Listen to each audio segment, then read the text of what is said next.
그래서 내가 늘 성시경 같은 남자랑 결혼하고 싶다고 이야기를 했어. 그랬더니 남편이 이랬다. 네가 성시경 같은 남자랑 한번 결혼을 해봐야 정신을 차리더라고. 내가 얘기돼요.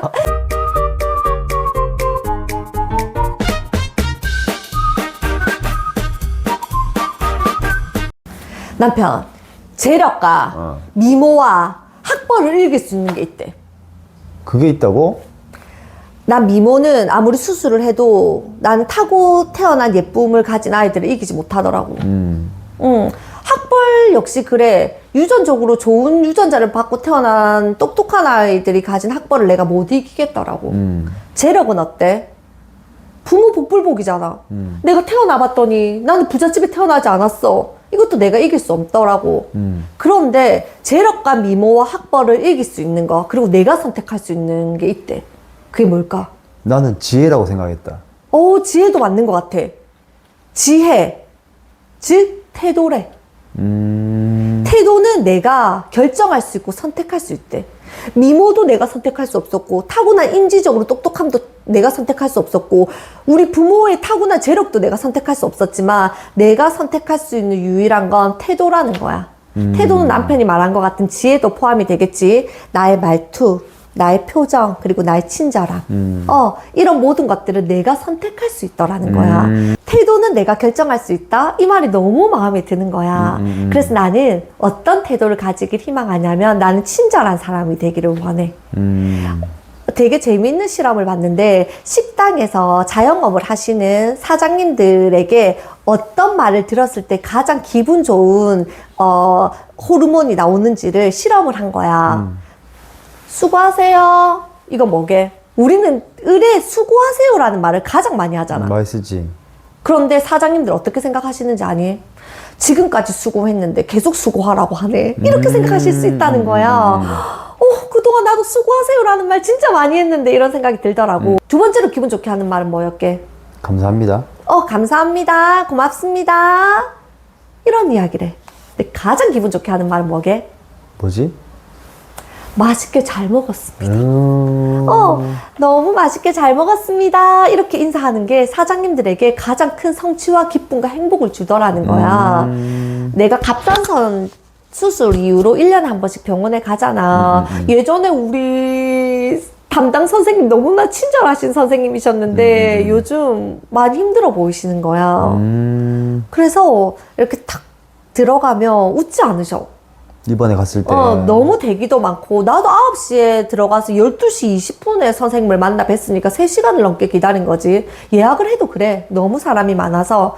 근데 우리 선생님이 어떻게 하시냐면,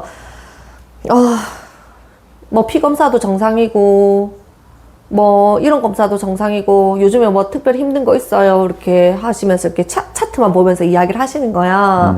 그래서 내가 네 없어요, 다 좋습니다 이야기를 했더니, 뭐 마지막으로 질문 있어요? 이렇게 물어보시는 거야. 그럼 내가 뭐라고 했게? 뭘 했는데? 이상한 소리 한 거 아이가? 이상한 소리 굉장히 많이 들으셔서 선생님 표정이 안 좋으신 것 같더라고. 왜냐면 아픈 사람을 대하시다 보니까 아픈 사람들이 내는 그 에너지를 하루 종일 받으면서 사시잖아. 수술도 계속 많이 있으시고. 예전에는 선생님 되게 다정했었는데. 그래, 맞지. 웃음도 있으셨고. 재작년부터 좀 약간 그러셨던 것 같아. 그래서 내가 우리 선생님께 힘을 드리고 싶다라는 생각이 드는 거야. 그래서 선생님께 선생님 이렇게 불렀어. 그랬더니 선생님이 이렇게 나를 탁 쳐다보시더라고. 그래서 선생님 덕분에 전 너무나 건강해졌어요. 그래서 선생님 너무 감사해요. 그런데 환자들 건강만 너무 염려하지 마시고 선생님도 건강하셨으면 좋겠어요. 선생님 건강 잘 챙기세요. 선생님 너무 감사해요. 이랬거든. 그랬더니 내가 던진 부메랑에 우리 선생님이 뭐로 답해 주셨는지 아니? 나를 향해서 방긋 웃어 주시는 거야. 그리고 나서 내가 일어서면서 우리 선생님 건강하세요. 감사합니다. 하고 나서 나오니까 우리 선생님 나에게 뭐라고 하셨게? 뭐라고? 잘 가요. 두부 챙겨 먹고.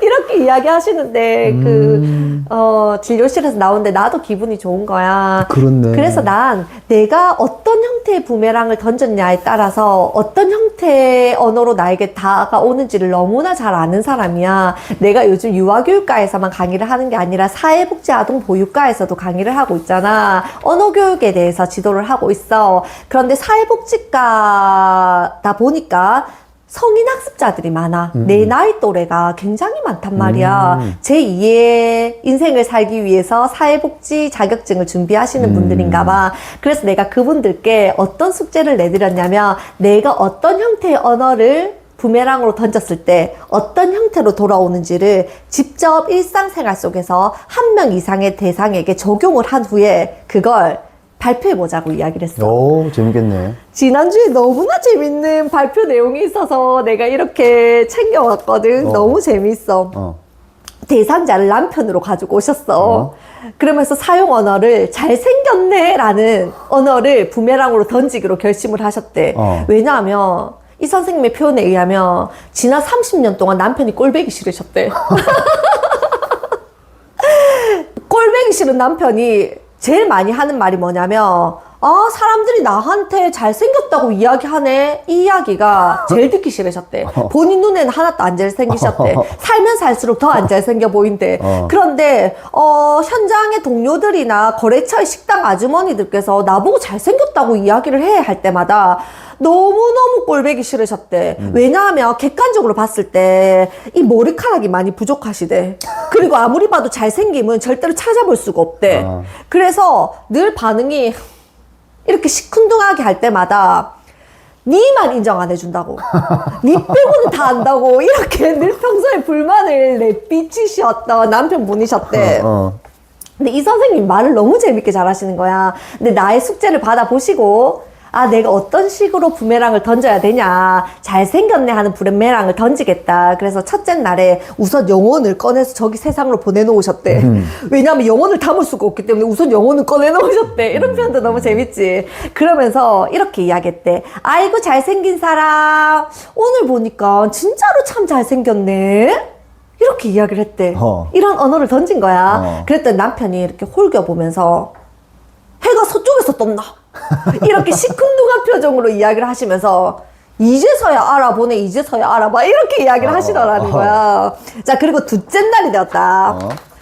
식사를 준비하면서 남편에게 이렇게 말했대. 근데 자기 진짜 잘생겼네? 이렇게 이야기를 했대.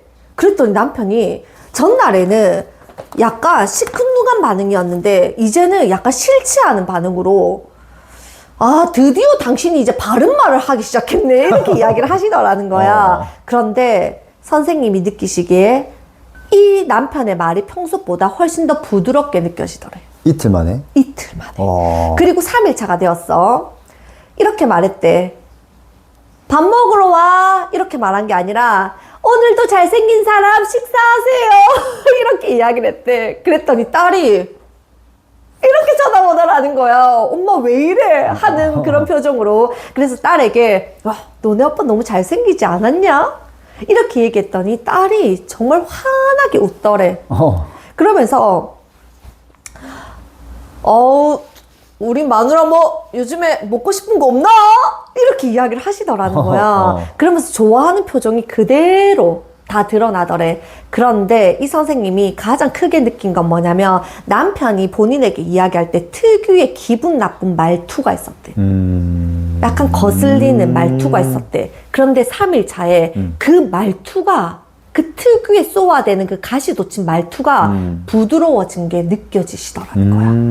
내가 부메랑의 언어를 기분 좋게 던졌더니 남편의 그 특유에 돌아오는 기분 나쁜 말투가 사라지더라는 거야. 너무 재밌잖아. 그래서 내가, 선생님, 그래서 4일 차에는 어떤 변화가 있었어요? 그랬는데 남편이 지방 출장을 가는 바람에 이 실험은 3일 차로 끝이 났대. 그래서 내가 선생님 돌아오면 진짜 4일차 어떤 변화가 일어났는지 다음 주에 들려주세요 했는데 그게 내일이야. 나 내일 듣고 올게. 나도 너무 궁금하다. 기대되지 않아? 궁금하지? 그러면서 선생님께서 이런 이야기를 해주셨더라. 그런 남편을 보고 본인의 표정이 바뀌는 것도 느끼게 되셨대. 남편의 표정을 보고 그 기뻐하는 표정을 보니 나도 기뻐지더래. 그러면서 정말 인정하고 싶지 않지만 진짜 이 남자가 약간 잘생겼나? 이런 생각도 들더라는 거야. 그러면서 교수님 이 실험을 통해서 좋은 말은 좋은 관계를 만든다. 평소 무심코 하는 말이 상대방에게 어떤 영향을 줄지를 너무나 잘 알게 된 실험이었다 하는 이야기를 적어서 내신 거야. 너무너무 재밌지, 남편. 남편, 나도 신혼 초에는 남편이 특유의 어떤 말투가 있었어. 그래서 내가 늘 성시경 같은 남자랑 결혼하고 싶다고 이야기를 했어. 그랬더니 남편이 이랬다. 네가 성시경 같은 남자랑 한번 결혼을 해봐야 정신을 차린다라고 내가 이래요. 나에게 이야기를 했단 말이야. 그런데 요즘 남편이 너무나 나에게 친절하잖아. 그런데 이건 나의 자아도취일 수도 있지만 남편을 부드럽게 만든 건 난 나라고 생각해. 나는 눈부신 햇살이니까. 아니 이게 뭐냐면 아침 이슬은 어때? 아침에 이슬. 아침 이슬은 햇살이 떠오르는 순간 사라져. 햇살이 그 이슬을 사라지게 만든다고. 난 가끔 상대가 나에게 가시 돋친 말을 할 때마다 내가 정말 크나큰 햇살이라면, 그래서 그 이슬을 비춘다면 이 이슬은 사라질 거라는 생각을 해. 이 사람의 탓을 할 것이 아니라 내가 큰 햇살이면 된다고. 그런 생각 하거든. 내가 부모교육 강사하고 부모교육 관련된 채널에 영상을 찍으면서 이 이야기를 왜 하냐? 결국 이런 태도는 누가 보고 있냐면 우리 자녀들이 보고 있다는 거야. 이 에피소드 속에 자녀도 그러잖아. 야, 아빠 너무 잘생기지 않았냐? 했더니 아이가 그 누구보다도 방긋 웃더래. 우리 아이들은 반은 엄마 반은 아빠를 닮고 태어났어. 그런데 엄마가 아빠를 비난해. 늘 아빠를 흉봐, 욕해. 너희 아빠 같은 사람 절대로 만나지 말라고 해. 그럼 이 아이는 무슨 생각을 하냐면 나의 반쪽은 우리 아빠인걸? 나는 괜찮은 사람이 아닐지도 몰라. 왜냐면 우리 아빠의 피를 물려받았거든. 그런데 엄마 아빠가 굉장히 사이가 좋고 서로가 서로를 격려하고 응원하고 칭찬해. 그리고 아빠 너무 잘생기지 않았냐? 그럼 청소년 아이들 이렇게 말할 거야. 엄마 아빠 잘생긴 얼굴 아니거든. 그랬을 때 우리는 뭐라고 하냐면 엄마 스타일이다. 엄마는 이런 스타일 좋아한다. 그랬을 때 이 아이는 뭘 느끼냐면 아, 내가 온전하다는 느낌이 들 것 같아. 엄마 아빠가 서로 칭찬하는 가정 속에서 이렇게 괜찮은 부모 사이에서 태어난 나는 괜찮은 사람일 거야. 이렇게 자존감을 만들어 간다는 거야. 자, 재력도 우리가 선택할 수 없어. 미모 선택할 수 없습니다. 학벌 이미 지나간 일입니다. 자, 그렇다면 무엇은 선택할 수 있다? 나의 태도는 선택할 수 있다. 나의 태도는 말투, 표정, 그리고 상대를 향한 친절함으로 내 태도는 내가 선택할 수 있는 분야다. 그랬을 때 우리가 아이들에게 무엇을 물려줄 수 있을까? 우리는 물려줄 재산이 없어. 나 우리 지안에게 미모도 물려주지 못했어. 내가 우리 지안에게 무엇을 물려줄 수 있을까 생각해 보니까 나는 친절함은 물려줄 수 있을 것 같아. 왜냐면 엄마가 늘 친절한 모습을 우리 지안이가 보고 배우니까. 어디에서부터? 가정 안에서부터. 난 남편에게 늘 친절하니까. 난 맞지. 햇살 같은 여자니까. 맞아. 이렇게 끝나면 어떨까? 햇살 같은 여자니까. 돌았나 이렇게.